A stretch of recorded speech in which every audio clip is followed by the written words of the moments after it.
శత్రువులు ఎక్కడో బోర్డర్ అవతలే కాదు బోర్డర్ యువతలు కూడా ఉంటారని మనం చాలా సందర్భాల్లో చెప్పుకున్నాం. ఇప్పుడు మరొకసారి పర్టికులర్గా జమ్మూ కాశ్మీర్కు ఇది సరిగ్గా అతికినట్టు సరిపోతుంది. కారణం ఏంటంటే తాజాగా పహల్గాం దాడి గురించి మనందరం ఈ మధ్యకాలంలో చెప్పుకున్నాం. ఏప్రిల్ 22కి సరిగ్గా ఏడాది పూర్తవుతోంది. ఇంకా విచారణ జరుగుతోంది. ఎన్ఐఏ విచారణ కొనసాగుతోంది.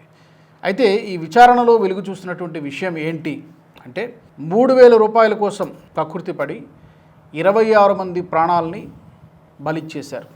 ఎవరు వాళ్ళంటే కశ్మీర్లో ఉన్నటువంటి అక్కడ స్థానికంగా పహల్గాం ఆ పరిసర ప్రాంతాల్లో ఉన్నటువంటి 2 వ్యక్తులు ఈ దాడి గురించి ముందే తెలిసినప్పటికీ కూడా వాళ్ళు పోలీసులకు కానీ లేకపోతే ఇతర భద్రతా దళాలకు కానీ ఎలాంటి సమాచారం ఇవ్వలేదు. అంటే ఏప్రిల్ 22వ తారీఖున 2025 ఏప్రిల్ 22న పహల్గాం దాడి జరిగింది, మనందరికీ తెలుసు. అంటే ఆ దాడి జరగడానికి ముందు రోజు అంటే ఏప్రిల్ 21 రాత్రి 10:30 గంటల సమయంలో అక్కడ స్థానికంగా ఉన్నటువంటి 2 వ్యక్తులు పర్వేజ్ అహ్మద్, బషీర్ అహ్మద్ అనేటువంటి వీళ్ళిద్దరు వ్యక్తుల ఇంటిలో 3 ఉగ్రవాదులు కాల్పులు జరిపారు. ప్రధానంగా పాకిస్తాన్ నుంచి వచ్చినటువంటి వాళ్ళు ఈ 3 కూడా ఆ ఇంట్లోనే షెల్టర్ తీసుకున్నారు, అంటే ఆశ్రయం పొందారు. షెల్టర్ తీసుకున్నారు, వాళ్ళకి వండి కూడా పెట్టారు. వీళ్ళిద్దరూ కుటుంబ సభ్యులు వీళ్ళందరూ కూడా కనీసం వాళ్ళు అక్కడ మాట్లాడుకుంటున్నటువంటి సంభాషణ మొత్తం విన్నారు. అక్కడ లష్కరే తోయిబాకు సంబంధించినటువంటి top commander Sajid alias Ali Bhai గురించి వాళ్ళు మాట్లాడుకున్నారు. అంటే సంథింగ్ ఆ నెక్స్ట్ రోజు అక్కడ ఏదో పెద్ద విషయం జరగబోతోంది, ఒక పెద్ద అటాక్ జరగబోతుంది అన్నటువంటి విషయం వీళ్ళిద్దరికీ అర్థమైంది. పర్వేజ్ అహ్మద్కి, బషీర్ అహ్మద్కి ఇద్దరికీ అర్థమైంది.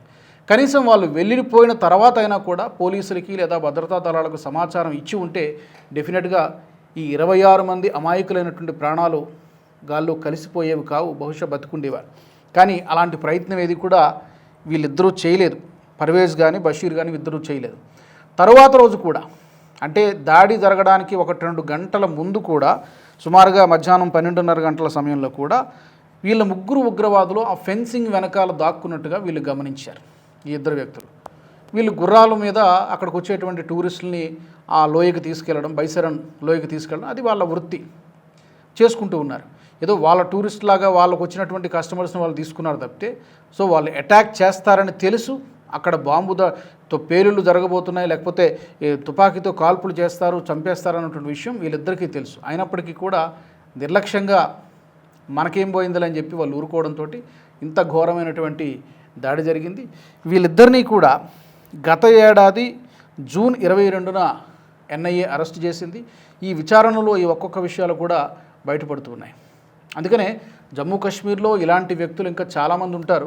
కొంతమంది సింపథైజర్స్ ఉంటారు, అంటే సానుభూతి పరులు ఉంటారు. కొంతమంది స్లీపర్ సెల్స్ ఉంటారు. కొంతమంది ఓవర్ గ్రౌండ్ వర్కర్స్ ఉంటారు. వీళ్ళు అదే ఎజెండాతో పనిచేస్తుంటారు, అదే భావజాలంతో పనిచేస్తూ ఉంటారు. మరి వీళ్ళు భయపడ్డారా, లేకపోతే వీళ్ళకి ఇచ్చినటువంటి 3,000 రూపాయలు ఇచ్చారు కాబట్టి మనం ఎందుకు ఇన్ఫర్మేషన్ ఇవ్వాలి, 3,000 కోసం కకృతిపడ్డారు. మొత్తానికి 26 మంది ప్రాణాలు గాల్లో కలిసిపోయాయి. అందుకే నేను స్టార్టింగ్ లైన్లో చెప్పినట్టుగా ఎనిమీస్, శత్రువులు ఎక్కడో ఉండరు, మన చుట్టూనే ఉంటారు, మన దేశంలోనే ఉంటారు. ఇక్కడ పుడతారు, ఇక్కడ గాలి పీలుస్తారు, ఇక్కడ తింటారు. కానీ వాళ్ళు పరాయి దేశానికి అనుకూలంగా మాట్లాడడం, పరాయి దేశానికి అనుకూలంగా వ్యవహరించడం అనేది నిజంగా చాలా దురదృష్టకరం. ఈ మైండ్ సెట్స్, ఈ భావజాలం ఎప్పుడు పోతుందో అప్పుడే ప్రశాంతమైనటువంటి కాశ్మీర్ని మనం చూడగలుగుతాం. మరి మీ ఒపీనియన్స్ ఏంటి? ఇలాంటి వ్యక్తులను ఏం చేయాలి, ఎలాంటి శిక్షలు వేయాలి? కామెంట్స్లో పెట్టండి. ఈ వీడియో మీకు నచ్చినట్టయితే లైక్ చేయండి, 10 మందికి షేర్ చేయండి. అలాగే కామెంట్ల రూపంలో మీ అభిప్రాయాలను మాతో పంచుకోండి. Nationalist hub group of channels ను సబ్స్క్రైబ్ చేసుకుని తెలుగునాట జాతీయవాద జర్నలిజాన్ని ప్రోత్సహించండి. ఈ వీడియో కింద ఉన్న బెల్ ఐకాన్ పై క్లిక్ చేయడం మర్చిపోవద్దు.